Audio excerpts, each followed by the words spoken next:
ਇਹ ਬੱਦਲ ਪਾਣੀ ਖਿੱਚਦਾ ਪਿਆ ਯਾਰ ਤੂੰ ਤਾਂ ਬਣਾ ਦੇ ਯਾਰ ਮੈਨੂੰ ਇਹਦੀ ਬਣਦੀ ਨਹੀਂ ਪਈ ਯਾਰ ਇਧਰੋਂ ਲੈ ਲੈ ਮੇਰੇ ਕੋਲ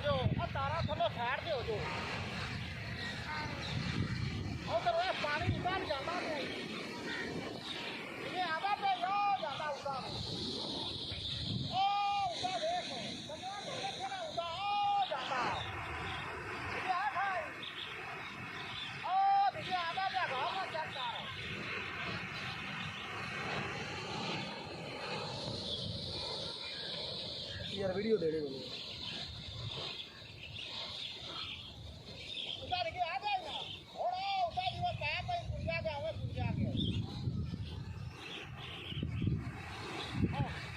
ਇਹ ਯਾਦ ਉੱਥੇ ਪਾਣੀ ਕੋਣੀ ਜੇ ਯਾਦ ਇੱਥੇ ਪਾਣੀ ਕੋਣੀ ਉਹ ਪਾਣੀ ਆ ਗਿਆ ਵੇਖੋ